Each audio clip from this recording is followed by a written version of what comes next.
Greetings, unsettled souls, and welcome to The Correct Views. Sam I.B. Gangi reporting for the Media Speaks. And friends, it is Christmas Eve. You want to know what? I am in the crabbiest mood. Tomorrow's going to be a good news show, I promise. Is it just me, or is everybody around you in like humbug mode? I don't mean the gifts and the presents and you don't have enough money. I mean, is there anybody at all that acknowledges the birth of Christ anymore? Or is it totally lost? Yes, I know he was not born on Christmas Day. Acknowledge anybody at all? If not, can you at least not destroy it for those of us that do? I'm at work today and there's people complaining that they're not open the night of Christmas Eve. Well, I'm not, I got no kids. Don't you have any reverence for the entire traditional building blocks of American society?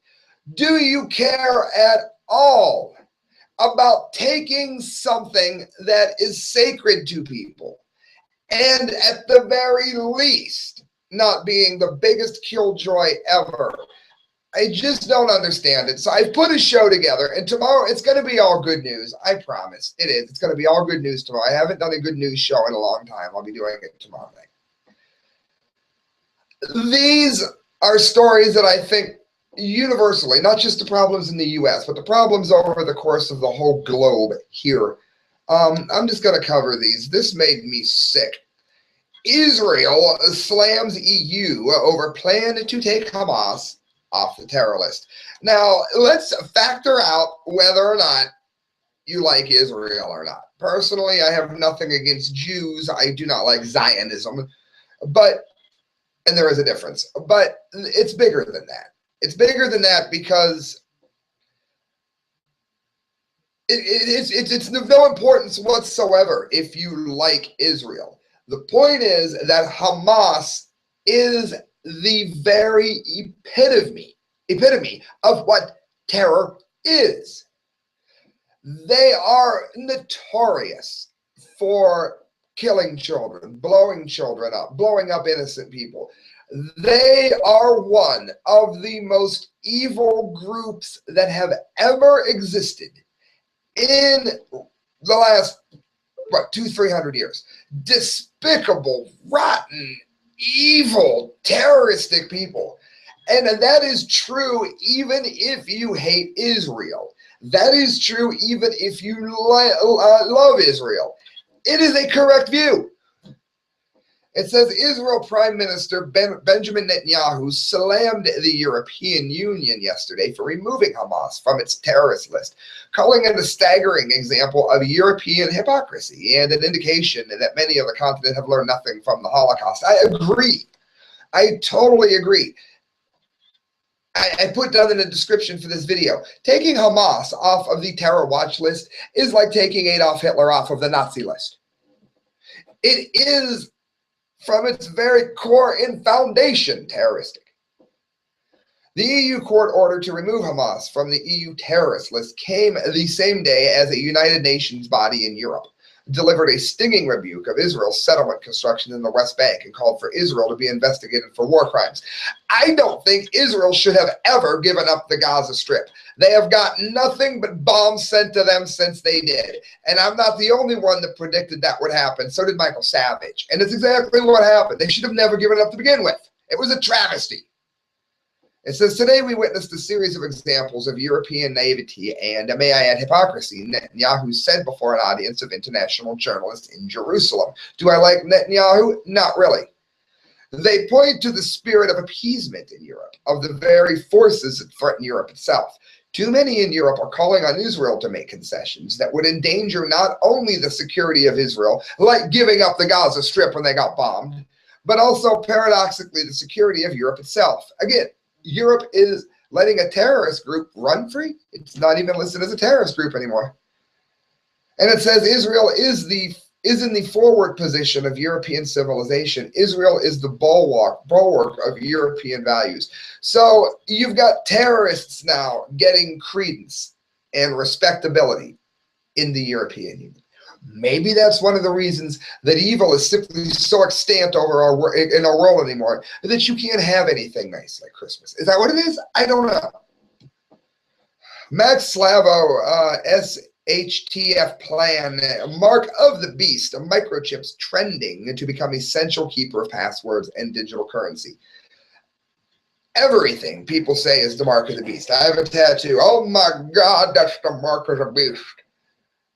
Usually when people are telling you what the mark is, they're way off mark. Because if you don't need it to buy and sell, and if it's not in some way forced upon you, then it is not the biblical mark of the beast. It might be the biblical mark of you don't like tattoos, but it has nothing to do with anything in the Bible. This, in fact, could. So let's look at the exact quote before we go talking about the mark of the beast. Let's see what it really says about it, if you will. Revelation 13, 16, 17. For those of you that are not Christians, for those of you that are atheists, for those of you that are Buddhists or whatever, Satanists, it doesn't matter whether or not you believe in this. It's very obvious that the people that are in control of our world believe in these very dark things. So it doesn't matter whether you believe or not. It's important that you know what is believed because it is being used against you. And he causes, it says, the small and the great, and the rich and the poor, and the free man and the slaves to be given a mark on their right hand or on their forehead. And he provides that no one will be able to buy or to sell except the one who has the mark, either the name of the beast or the number in his name. Another good reason to buy gold and silver, by the way. Today, mandatory RFID chips for humans are still a distant, creepy possible future with a handful of tech-trendy volunteers trying to revolutionize the use of the icon of the tractor trace society. Again, I have come out in favor of chipping the soldiers if they choose. That way, or our contractors, it's very unlikely that they would be able to take them if we start chipping the soldiers and that kind of thing. I'm not against that. Why? Because what did Revelations just say? If you don't need it to buy and to sell, then you're fine. I'm in favor of putting it on pets. I'm in favor of anybody that doesn't have it forced upon them getting it done. That is not the mark of the beast. Why? Because you don't need it to buy and sell. It says that many see microchips becoming not only mandatory under an Orwellian super surveillance state, but utterly indispensable to modern life, as dozens of hard-to-remember passwords, payments, and transactions for online business and leisure become not just commonplace, but overwhelming and pervasive. The chip might become too necessary not to take. How will you keep track of all of your online keys? And how will they know, that you are you and that you are who you say that you are? It may someday soon become so essential to online data-driven life filled with authentications and location-based and secure user-specific applications that few will resist taking the chip, despite the warnings in prophecy and by modern-day privacy advocates. What would one way around this be? For churches and people of religious faith to set up their own stores. It may someday soon become, I read that, sorry. The number of brave new tech nerds are chipping themselves to go boldly into the biometric future, and the trend is becoming more popular. It says worldwide, some 2,000 people have been chipped, and their number is growing. Alden Arden expects their number to grow considerably next year, particularly among tech nerds. Margin Weissmeyer, who has had 2 chips in his hand for a couple of weeks, says the pain was over after a couple of days. You can still feel them, but you forget that they are there. Again, this was chosen, but it becomes an issue when you have to get it, when it has to be done. And it looks like more and more they're going to work this into the internet in such a way that you won't be able to buy and sell without having to get it. It says wearables are quickly on their way to becoming consumer must-haves. In the latest Christmas gadget crazes, Google Glass has made its mark. Oh, it made its mark. It's a flop. Nobody has this. I have not seen a damn Google Glass anywhere. One of the places that I DJ at is a strip club. We are always on the lookout for Google Glass for obvious reasons. Guess what? Number of them that we have seen, 0, because nobody bought any. But anyway, it goes on to say smartwatches, bracelets, and fitness monitors are coming to the fore under a variety of brand names. Many are mini computers and can share data with a wide range of digital systems. But it won't be long before wearables become implantables. And again, it talks about them chipping newborns in that. I don't think that that's such a bad idea. But it says today it is trendy, new, and surely useful. And they are much more likely to enter everyday life through the convenience of online life than through draconian mandatory compliance with something like Obamacare. Thought it could be conceivably come to pass as well. But for tomorrow, the writing is on the wall, and you have been warned. Before the microchip becomes the red line requirement, look for that word, with consequences for resisting, it will be a don't be left behind staple of consumer life, and that will be integrated into everyday life, perhaps with little notice. The big pink elephant in the room is also what? Because you get these chips in your hand, some criminal's not going to just cut your freaking hand off so he can get into your ATM? Of course he is. At least if it's on an ATM card, he doesn't really know where it is and can't prove that you own it. He'll take that hand off your body if he needs to. That's another reason. How about all of you that don't believe in any of the religious connotations? Think about it. They will cut your hand off and take it to the ATM. Infowars.com, closed for murder. New Jersey tries to stem crime by imposing a business curfew. Again, why is it on my Bad News Christmas Eve show? Because, actually, Al Jazeera's story was linked on Infowars. I'm sorry. Arthur Holland and Michael wrote it. It matters because it's in this show, I should say, because it's indicative of how the average man, who in this instance owns a liquor store or owns a nightclub, they do their best only to have the government shut them down. When this is not going to stop crime, it is simply going to move the crime from businesses to homes, for one thing. But they're telling people what time they have to close their business. This is ridiculous. It says Patterson's police force, which was cut by a third in 2011 due to budgetary shortfall, is unable to contain so much violence. I will tell you that we are undermanned, said Police Director Jerry Speziali, a decorated officer who was once shot in the line of duty, over the din of recruits exercising in the gymnasium at the Essex County Police Academy. Pause. First part of the paragraph. The police force was cut by a third in 2011. End of the paragraph. Over the din of recruits exercising in a gymnasium. Why are they bringing in recruits if they just laid off police officers, for one thing? Why am I the only person that noticed that in the paragraph? That's why you tune in. So we need to think outside the box. Yeah, we need to think how to tell people how to run their own businesses. This past summer, amid a near-weekly report of fatal violent incidents, Patterson's City Council approved an unusual policy that it hopes will dramatically cut violence without the city having to significantly expand its policing. A curfew, not for people, but for businesses. They all need to band together and say, up yours, we ain't doing it. And we're not paying any fines, and we're not closing our damn business down. You can put us all in jail if you got the room. Then you can give the whole neighborhood to the thugs. Under the ordinance, which was implemented just days before Bug's death, 420 businesses and 15 designated hotspots around the city must be shuttered by midnight or else face fines of $2,000. Refuse to pay it en masse. This isn't the first business curfew in the U.S. Camden and Jersey City have limited curfews for businesses in certain areas. But Patterson's ordinance, which targets areas throughout the city and only exempts drive-through establishments, is more extensive. Outside of New Jersey, business curfews are a rare policy nowadays. Now, pause. Let's remember that the government should not be allowed to tell any business when they open and when they close. There is no legal justification for telling a bar that they have to quit selling alcohol at 2:30, but most cities do it all the time. Do you know that it's absolute BS? Why do they get to tell you how to run your business? Why is that? Let me ask you another question.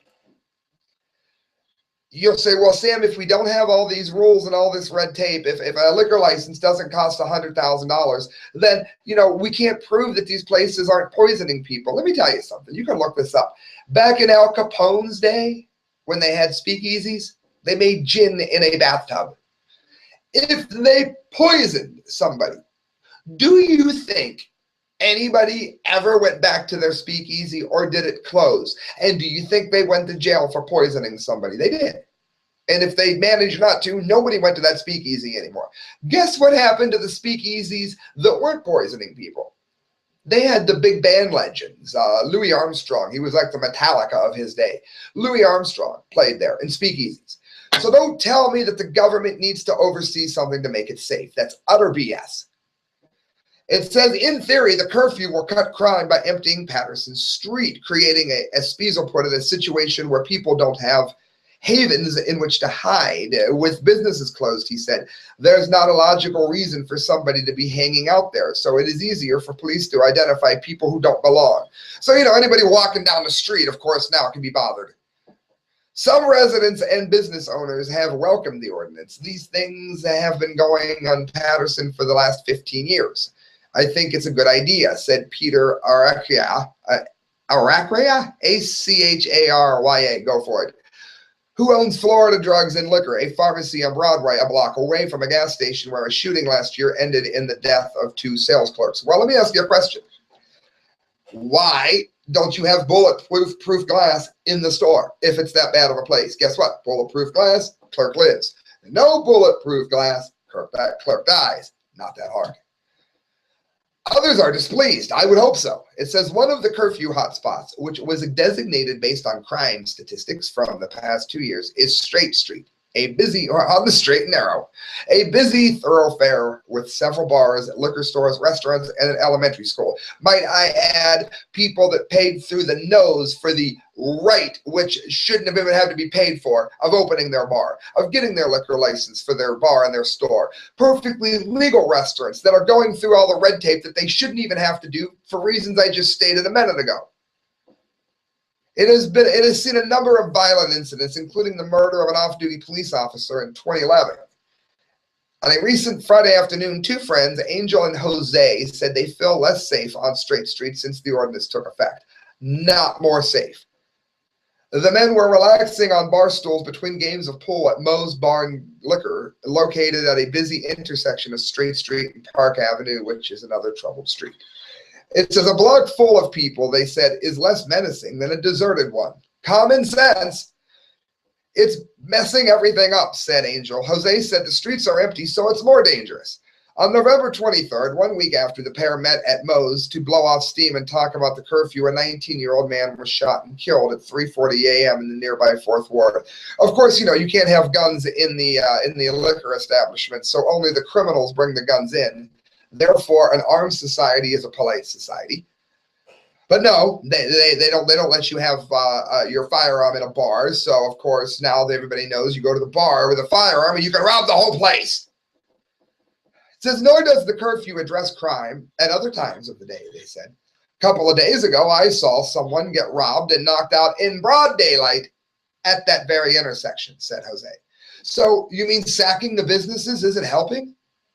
Why are we libertarian? We are libertarian because it's right. Outside on the sidewalk, a couple of sullen-looking men smoked cigarettes as children carrying backpacks walked and skipped past on their way home from the nearby elementary school. The next day, on November 15th, a man was shot in an attempted murder at 4:30 p.m., 2 blocks from Moe's. So it must have been Moe's fault, right? Residents across the town echoed Jose's sentiment. Criminals don't have operating hours. So what's the point, said the owner of a grocery store located a few blocks from the Mayo bar. Both Bug and Rincon were killed outside of the curfew hours. And it talks about all of the businesses that are going to be going out of business because they can't afford this. It's costing hundreds of thousands of dollars. And for what? For what? For something that doesn't work. For something that cuts into your freedom. What is the solution? The solution is easy, friends. The solution is to get rid of these rules and regulations Let the bar owners hire their own armed bouncers with a concealed carry license and let them police the bar the way they would have before I was a twinkle in my daddy's eye. You know what? My good story here real quick. My dad, God rest his soul, was with a very abusive stepfather. And this stepfather used to love to get into fights in bars. And he used to try to rip people's noses off and brag about how he hurts people. He was a rotten person.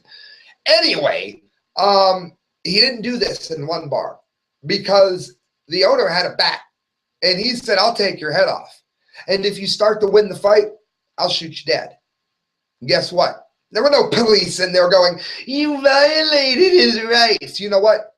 The scum didn't fight in that bar. You let bar owners take care of their own bar that they have put their blood, sweat, and tears into. And a lot of times they're based on themes like, if I ever get one, it's going to be very electronic, underground music based. They care about that establishment. It is something that they've dreamt about forever. They will protect it. They don't need the government. They just need the government to move. Guys, another reason maybe everybody is so bummed out this year, listen to this. 1 in 5 millennials live in poverty, the Census Bureau says. 1 in 5 young adults ages 18 to 34 years old live in poverty, according to data from the U.S. Census Bureau. You know what? I have a lot of friends in that age group. A lot of friends. Cannot find a job anywhere. Do I know they're putting in applications? They're putting in applications everywhere. People with degrees cannot get a job. I know someone listening to the show is in that situation. Feel free to comment it if you want. I'm not going to put your information out there, but I'm saying I see it all the time. When I work in a strip club, there are girls that are really good dancers, and you can tell that that's what they do. And then there are girls that are just doing it because there are no other jobs anywhere whatsoever. You can't even get a job at our cash register where I live. There are no jobs. Well, there you go, friends. 1 in 5 millennials live in poverty. So why don't we keep outsourcing? Why don't we keep sending all of our jobs to other countries? And why don't we keep blaming the people who want minimum wage raised when the truth is we wouldn't even need a minimum wage if we haven't sent our jobs away? It's awful. I mean, there's nothing else you can say about it. 65% of young adults are employed, down from 69 in 1980. It's worse and worse and worse. It says in 1990, the percentage climbed to 70.6%. So there you go. That's where we are right now. Maybe that's why everybody has this frown on their face and nobody can care about anything except how expensive the Christmas present is. Doesn't mean anything else to a growing number of people. And I know the majority of people out there are just like me. They love Christmas. But we do know that it's going down, down, down, down, down, down, down. And the problem isn't so much whether you're a Christian or not. I just said I'm libertarian. You can worship the mighty mice men that live on the moon made out of green cheese for all I care, and I will support your right to do it. But when you lose everything that a nation was built on that was great, pretty soon you no longer have a great nation. Friends, you're listening to The Correct Views. I got 3 stories left. Tomorrow, nothing but a good news stories. All Christmas, I promise. Let me say real quick, though, you're going to want to check out the Arcadia Grill. You probably don't have a lot of money, especially if you live where I just told you. I'm in Canton, Ohio. Well, you don't have to have a lot of money. And you can get fed amazing. Go to the Arcadia Grill. They are located on Court Avenue in downtown Canton. You're going to get some of the best food that you have ever eaten. And you're also going to find out that they're at a reasonable price that you never, ever would have dreamt. It's the Arcadia Grill on Court Avenue. If you're anywhere near Canton, Ohio, drive here, go there, and enjoy a wonderful meal. All right, guys, 3 left. This one brought to you by Mike McLaughlin. If you like reading and you watch this show, so you're probably smarter than the average Kesha fan, check out Mike McLaughlin. Look on Facebook.com. Let him know you heard about his writings from me at Correct Views, and get ready to really be impressed by what you read. Friends, Zero Hedge, Belarus in full-blown hyperinflation, panic blocks news, online stores, bans all FX trading for 2 years. Do you realize they are preventing people from getting their money out of banks before Christmas, mere days before Christmas, to prevent a bank run? They're stopping online stores from selling things on Christmas week. Why might that be? Because you should never put your money into a bank. How can you live without banks? I'm glad you asked. Go to themediaspeaks.com, look up, guess what the name is? Come on. How to live without banks. And it's free. It's free. I'm not selling anything on it. It's a free article. Right there. I lay out in like 10 minutes of reading how you can live without banks. But I get my check cashed in a bank. I explain that too. So go look it up. Because if you don't, they've done it to Cyprus. They've done it to Belarus is doing it. Do you think it's not going to ever happen in America, that they're not going to stop you from getting your money out of these banks? I'm not going to call it a haircut. You need to have a bail-in because our economy crashed due to bad central banking. It says, we have to do something with these Belarusian rubles, exclaims one Belarusian as she shops to turn worthless rubles into physical assets.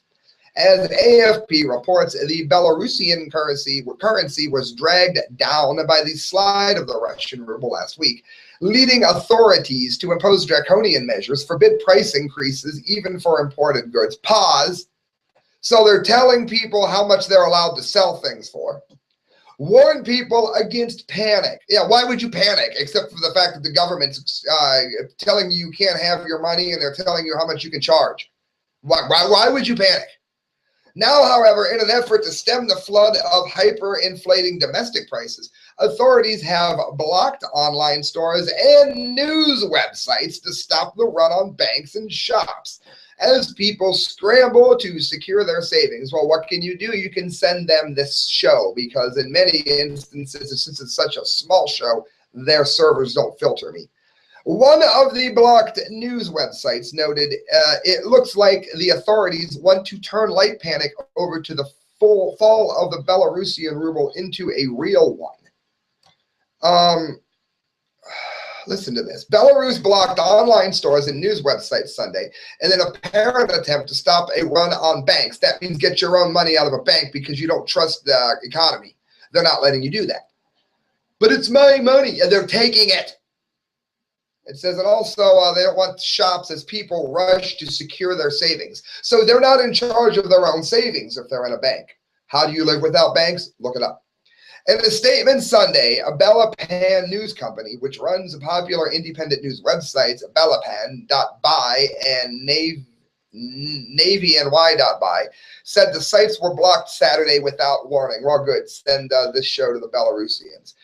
Clearly, the decision to block the IP addresses could only be taken by the authorities because in Belarus, the government has a monopoly over providing IPs. Oh, so you mean the government having a monopoly over internet providers is a bad thing? Well, isn't that what Obama has been wanting here? Listen to this. Because in Belarus, the government has a monopoly on providing IPs. Therefore, do not let the government have a monopoly on providing IPs. Why? Because they're using it to steal your money and block the news about it. It lists other websites that were blocked. I'm going to bore you to death. You're not in Belarus. It says the blockage started on December 19th when the government announced that purchases of foreign currency would be taxed 30%. So now they're telling you what you can buy, not only how much you can sell something for, and told all exporters to convert half of their foreign revenues into the local currency. So now they're telling you what money you're allowed to own and how much of it you have to own. Looks like the authorities want to turn light panic into the fall into a real one. I read that. They listed it twice. So this is another reason to not put your money into a bank. All right, guys, king5.com. 2 more stories to get to. The Dumdy of the day is next. Here we go. Washington pay-by-mile pilot program approval expected. This is the biggest ripoff ever, people. Do not. What they did is they sold you a bill of goods. Let me tell you what they did. First of all, man is not warming the planet. Man-made global warming is a lie. But they convinced you of this lie. And then they went ahead and said you should buy these cars, which use less gas. So you did. You bought into their lie, and you did. They told you you were going to save money when you did it, didn't they? Mm-hmm. Did you save any money? Well, maybe, except for the fact now they've lost revenue and people not buying enough gas, therefore not paying taxes. So they want to tax you another way. In other words, you paid more for the car that would save you money in the long run, and now they're going to tax you by mile to get that money back, so you bought the more expensive car for nothing. The Washington State Transportation Commission is expected to approve a pilot project designed to charge drivers for every mile they travel on public roads. How do you prevent that? You need about 500,000 people in that state to all break their odometers and refuse to answer to the government for it. A road usage charge would eventually replace the gas tax in Washington State, which has brought in less revenue with more hybrid and electric vehicles using less gas, like they told you to do. So it says our gas tax as a revenue source is running out. So now they need to think, again, outside the box. Don't you love that? What's that mean? It means taxing you by the mile that you drive. It says if lawmakers approve the changeover, testing under a pilot program would begin in 2016. For implementation would begin in 2018. People in Washington, if you let this happen, I swear to God, you are some of the dumbest people in the country. Guys, that brings us to the dumdy of the day. Dumdy. And Mikhail Phelan, he always finds me dumdies.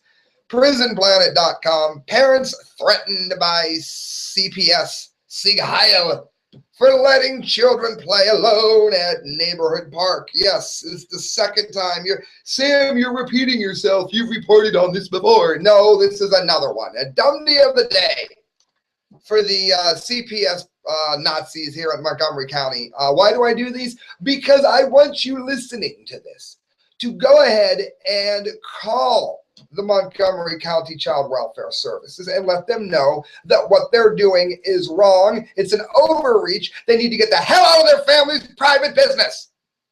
A Maryland family is being threatened by Child Protective Services for allowing their 2 children to play alone in a neighborhood park.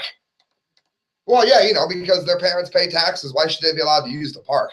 The incident initially began last November when the children, ages 6 to 10, were reported for playing by themselves only 2 blocks from home. Now, when I was growing up, I used to play at the school playground, which was less than 2 blocks from my house. So what, if it had been a park, it would have been bad? What is it about a park? Freaks hang out at parks. Yeah, freaks would never go to the school ground. The children's mother, Danielle Miteve, was contacted by Montgomery County Child Welfare Service, where I want you to call and complain, and told that she had violated the law by essentially endangering a child under the age of 8. According to CPS Nazis, the young child had been confined in a dwelling house, enclosure, or motor vehicle without a guardian present. Surprisingly, the CPS superiors, found the charge to be inaccurate and unwarranted, resulting in the case being dropped. Yeah, because it wasn't in a dwelling, building, enclosure, or motor vehicle, mainly. I could just read. I must be brilliant. Thinking the pair were free to continue playing outside. No, kids cannot play outside. This is America. The children's father was shocked when answering a knock on the family's door last Saturday. Speaking with Reason.com, Miteve explained her husband's encounter in detail. It seemed that we had called their bluff and that they were going to leave us alone, and not for long, she said. This past Saturday, while I was out of town, my husband dropped my kids off at the park about 1 mile from our house and said that they could walk home together. They got halfway when someone called the police. Wait, kids walking down the street? I mean, literally, I have no idea what color these people are, and I don't care. But you mean to tell me that we have reached a level in this society where kids merely walking down the street are considered reasons to call the cops? Meanwhile, we preach at the little kids if they play their video game too much and they get fat. What the hell do you want them to do? So the female police officer arrived at the family's home shortly after and immediately requested the father's ID, threatening to call backup if he failed to retrieve it. As the father headed upstairs to grab his identification, the police officer reportedly threatened to shoot him if he came back with anything else. Well, hell, ain't that nice? He said he would get his ID and went to go upstairs, Miteve explained. She said in front of the kids that if he came down with anything else, that shots would be fired. So the kids were not traumatized in the park by anyone. They were not traumatized walking home by anyone. They were traumatized by the cop. Matisse says she learned of the incident after receiving a call from her 10-year-old who was in tears over the officer's comments. It was the cop that terrorized the kid. At this point, my 10-year-old calling me crying, saying the police were there and that daddy was going to be arrested, she said. My husband stepped outside to continue the conversation away from the kids. When he disagreed with one of the officers about the dangers that walking alone posed to the kids, she actually asked him, "Don't you watch TV?" The answer was no. She took notes and laughed. Less than 2 hours later, the father heard another knock at the door, this time from an employee of the Montgomery County Child Welfare Service, Sig Heil. The CPS agent asked the father to sign a temporary plan, which stated that the children could not be left unsupervised until another CPS employee contacted them the following day. Then they would likely be put into the Hitler Youth, I imagine. Initially refusing to sign, the father eventually caved after the CPS employee called the police and threatened to take the children. Unlawfully, I might add. While the police and CPS claim that the children are too young to play on their own, Matisse says that her kids are safe and are learning to be responsible. This is outrageous. We refuse to deprive our children of critical opportunities to develop responsibility and independence. You cannot be responsible and independent in the U.S. What's wrong with you? And have no intention, she says, of fundamentally changing our parenting to accommodate this kind of paranoia and bullying. You're in America. Our government is allowed to make you bullied. That's what they do. They live for it. We're now waiting for a call from Child Welfare, Sig Heil, and looking for someone who can give us legal advice on these issues in Maryland. Friends, there is the dumbity of the day. Please call and let them know you heard about it here. And friends, you're listening to The Correct Views. That's it. Sam IB signing off, wishing you a Merry Christmas. I'll be out of this funky, crabby mood tomorrow. It's all good news tomorrow, I promise. Do something great for somebody. Why? Just because it's something great. Because it's not happening out there. Everything's how much was the gift or I don't care about Christmas. And I like to think that there's a little bit more to life than that. Also, as I close out here, make sure I need 2 more people to donate to Save Olivia. Look at my last video. It's dated, I think, the 22nd. I don't know. Look up Olivia, Facebook, Save Olivia. I need 2 more people to prove that they donated to her in my comment line on Facebook or on the comment line for this video or that one. If you do, I ice bucket myself on Christmas Day wearing nothing but shoes and shorts.